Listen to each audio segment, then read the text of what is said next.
អ្វីហាក់ដូចជានៅថ្មីសម្រាប់រូបកូនហើយកាលនោះ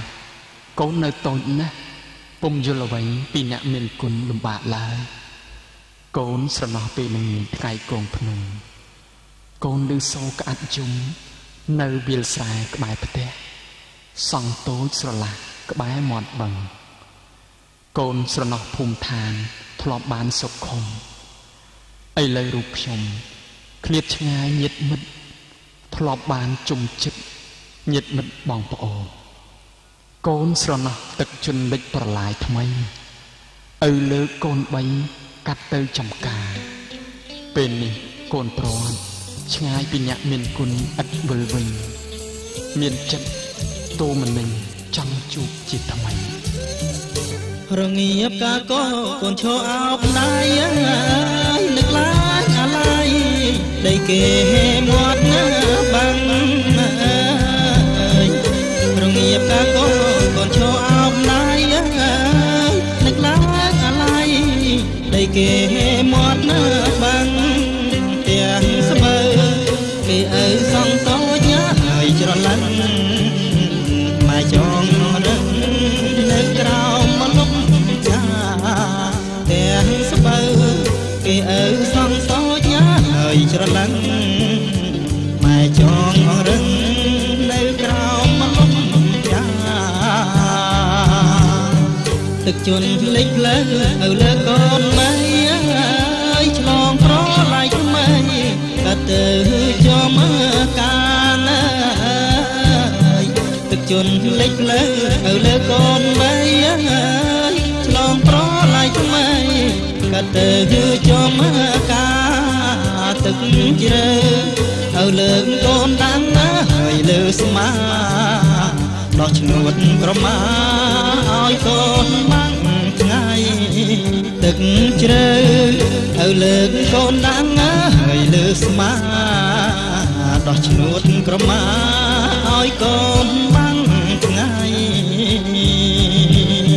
ពេលល្ងាចកាត់យំក្នុងគុំស្រងាយមើលឃើញកុំស្រែនៅក្បែរមាត់ណាព្រៃពេលល្ងាចកាត់យំក្នុងគុំស្រងាយមើលឃើញកុំស្រែនៅក្បែរមាត់ណាព្រៃមាត់បឹងស្លុតជីងលើខ្នងហើយក្របីផ្ទះក្បឿងសង់ថ្មីម៉ែផ្លូវរត់ផ្ទះមាត់បឹងស្លុតជីងលើខ្នងហើយក្របីផ្ទះក្បឿងសង់ថ្មីក្បែរផ្លូវរត់ផ្ទះនឹកឃើញភូមិឋានធ្លាប់បានសុខុមស្រនំដើមខ្ទុំលើងព្រៃរលាឆេះនឹកឃើញភូមិឋានធ្លាប់បានសុខុមស្រនំដើមខ្ទុំលើងព្រៃរលាឆេះចង់រកស្រូវមួយសក់នៅហើយក្រោយផ្ទះកូនស្រណោះណាស់ម៉ែឲ្យភ្លើកាយចង់រកស្រូវមួយសក់នៅហើយក្រោយផ្ទះកូនស្រណោះណាស់ម៉ែឲ្យភ្លើកាយ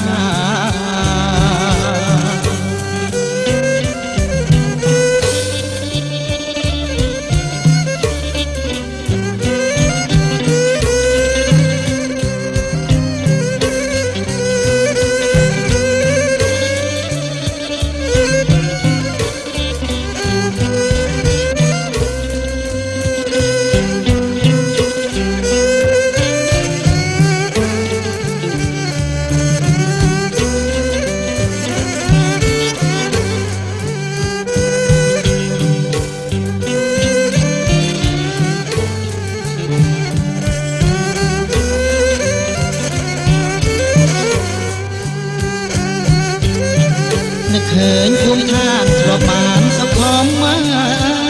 រនំដើមខ្ទុំលើងព្រៃរលាឆេះនឹកឃើញភូមិឋានធ្លាប់បានសុខុម